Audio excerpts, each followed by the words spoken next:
guys, it's Natalie here. Today I wanted to build a card with the new layered landscape stamp set as my background. It has got all of these really big solid images which you can mix and match to create lots of different variations of mountains and you know, landscape types of backgrounds. And so I thought that that's what I would show you one version of today, and then I'm going to be matching it with a couple of the older stamp sets. This one is typography, and also the yo ho ho for my little characters here.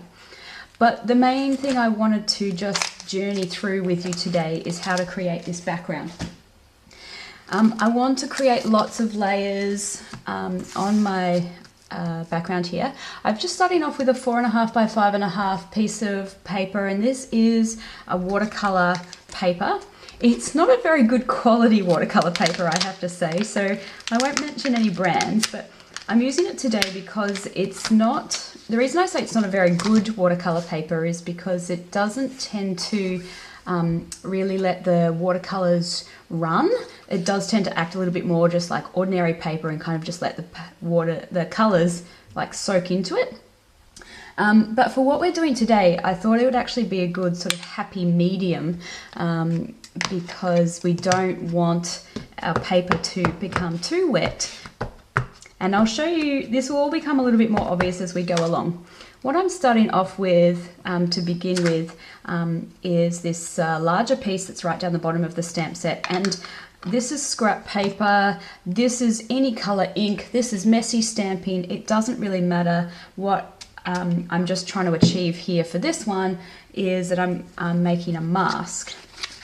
I'm just quickly cleaning off the ink off that stamp set, because of course we'll be using that again in a minute, and not with that brown color.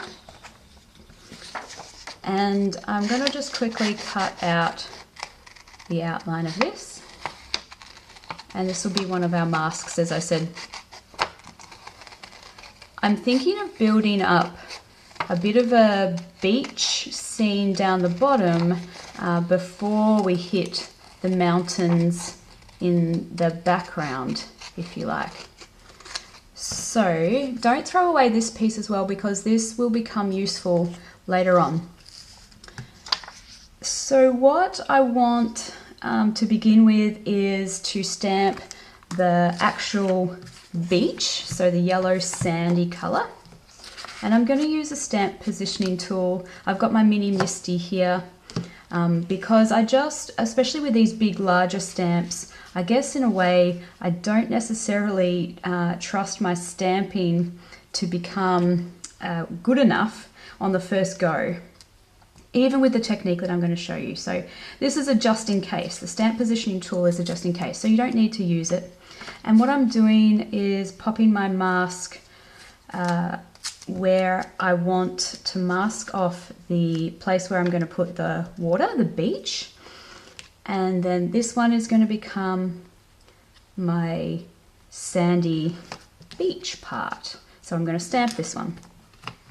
So I'm going to stamp this with, I'm using dye inks because they react with water and they'll create like a nice sort of watercolory type of effect. So starting off with a yellow, and then, sorry, I'll move that so you can see it. What I'm doing here is I'm using this browner color just kind of on the edges here. I'm not sure if this will really sort of work the way I want it to, because I think those colors are a little bit too subtle.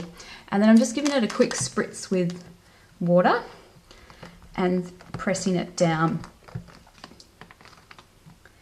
And not too bad. It definitely has created that sort of brown and yellow effect, but as I said, you know, it didn't work out quite perfectly. So I'm just going back in with my yellow, going to give it another spritz of water and stamp that again. And so you can do that as many times as you want. Again, there's just missing a little bit down here where that mask is kind of cutting it off. So just going back in again. And it's not perfect, but with this kind of effect, I'm sort of not, in fact, aiming for it to be perfect. So that's going to be my beach. Now what I'm going to do is get that opposite piece that I said don't throw away, and it should now fit here so that I can use, I'm going to use this same stamp that I just stamped my beach with. I'm going to reposition it down the bottom, and I've just cleaned it off. I just wipe it off with a dry cloth, and probably just need to wipe off the water off here too. And this time around I'm going to use my blue colours for the water. Now if you saw me before, I didn't quite explain it, but what I'm going to do is actually just tape this mask in place. Because I've just used scrap paper and not any sort of sticky paper, it does still have a tendency to move around. So I am just using a little bit of tape here on the edges so that it doesn't move so much. Now this one's water, so of course we're wanting to use some blues here. And I always tend to use two colours, a lighter one and a darker one. And this time around I probably want the darker one down the bottom of my image. I might just dab up some of that excess, go in with the lighter one at the top. And when you first do this, of course, it looks all streaky and like it's going to have lines in it, and hence the water just reacts with it and creates that lovely, more mottled watercolor effect. So just pressing it down, and I think I probably only need one go of that one because that one's worked really nicely. And if I pull this off, you know, there's a little bit of mixing here, but I'm not really going for this super perfect look. I am aiming for a watercolor look, and I think that sort of mixing adds to that. So there's my water and my beach, and now we need to move on to the mountains in the background. So I'll pop my blues away, and with the mountains there are three sort of big mountains here that you can choose from, and I think I want the biggest mountain to be the back one. So I'm going to start with that, because the way I'm going to be, sorry, that's a horrible noise, isn't it? The way I'm going to be working this is that the biggest mountain in the background will be the lightest color, and then I will build the layers up, coming to more darker colors as we go.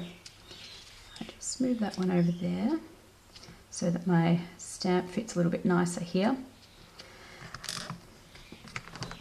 So the lightest colors, and I'm just going to be using all different sort of shades of green for the mountains. So I'm starting off with my lightest colors of green here. And again, as I said, I'm using all dye inks just because of that ability that they have to sort of react with the water. Your pigment inks and your chalk inks and your distress oxides just don't quite have the same effect. So that is that one, and I do want to just keep it really quite light so that it doesn't become too overwhelming as we build up the layers. And you'll notice that I haven't sort of done a mask for these ones, which you totally could, but because I'm going from the lightest color to the darkest color, I hope that the edges will sort of be, you know, sort of blurred out, if you like, as we're going along. And so it won't really matter with the overlapping colors. But if you wanted to have perhaps a little bit more of a, if you like, a more perfect look, then you perhaps could be creating masks for all these layers as well. So same deal, I'm just choosing the next size mountain, and I've just used the next sort of darkest color in my inks, and the same thing each time. So that's the next mountain. Now if you wanted to, you could get a little bit more fancy and again do a two-toned kind of look for these mountains if you like. So maybe just pop on a little bit of an edge of darker color green here. So just before you move your stamp, you could do something like that. So that's quite nice, I think. Now, as we're getting towards the bottom, you will need to use a mask though, just because of course the beach that we've got here is in yellow. So I'll pull back this mask now that I think I'm getting towards the bottom here, and pop that in place. And I will use that same medium mountain again and pop it a little bit over here. And this time the next color will be another green. I will use this green this time around. It's just a different sort of shade. It's perhaps not going to be darker than the other ones just yet, but if I layer it up with a darker one sort of at the edges, then it will start to help blend in some of those edges. And I think that edge part is going to be a little bit tricky because I forgot to move my paper over. So can we, in fact, because I'm using the mini Misty, it just means that these really large stamps go over the edge if you're not positioning them right in the middle. And when that happens, they're not necessarily going to stamp properly at the edges, but I think I'll get away with it because I don't necessarily need these stamps to be really, really precisely lined up where they were before because of these, you know, mottled edge look that I'm going for anyway. So I might just get away with it.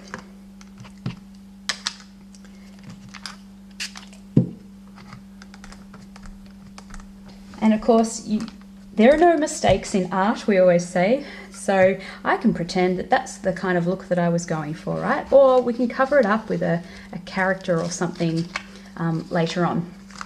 Now we've just got one more gap, so we need to put in one more mountain here. I want to use the smallest one of the lot, and it's just a bit of a different shape, so that works well. Let me not forget this time to move it over to this side. Put my mask on again. If I was being really sensible right now, I probably should be drying off that mask or making a new one because it is starting to get a little bit wetter, and if it soaks through, then there might be a tendency for the colours to bleed through that mask. So I am being very brave and we'll just wing it. The beauty of creating when there's a camera on, hey? I'm not one for doing second takes, we're just going to do it. So we want the darkest colour this time, so I've got another darker green here in my arsenal of ink colours. Same technique, same deal. Do I want to layer it up with another colour? Maybe just a little bit of this green here.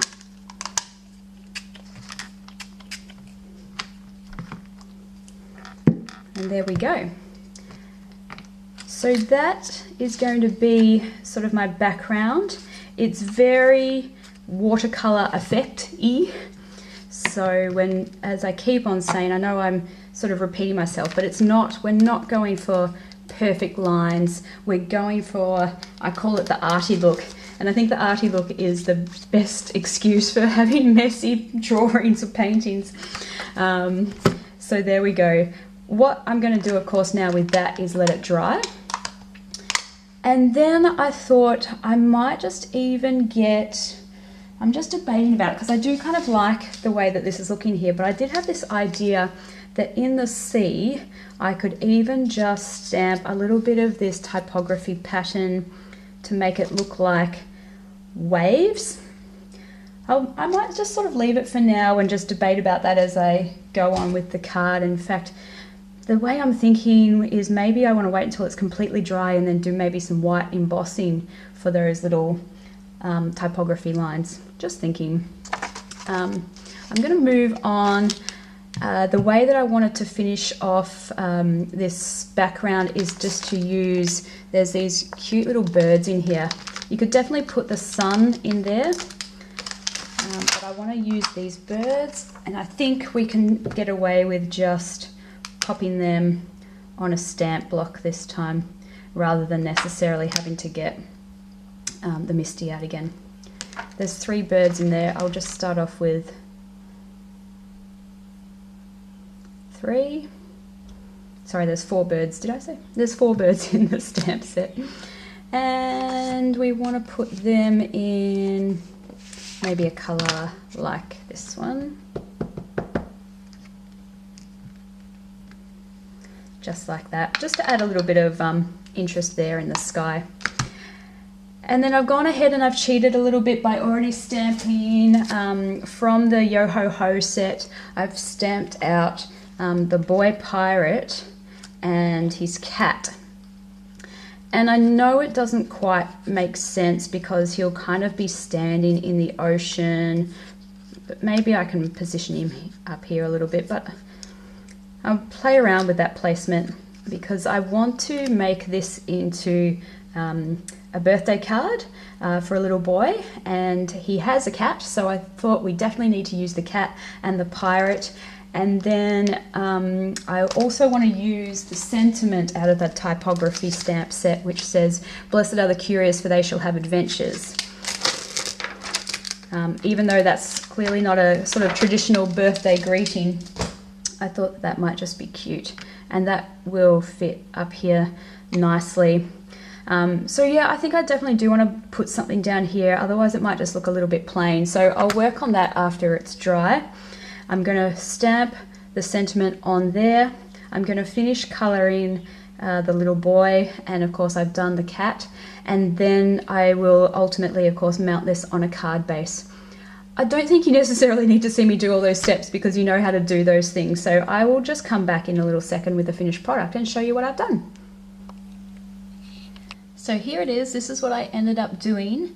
I did indeed end up doing, so I popped the mask back on to mask off that part, and then I stamped in my Versamark ink the background image from the typography stamp set and embossed it in white, and I actually really love that effect, and now I want to do like a whole new card with that like everywhere, so maybe watch for that to come.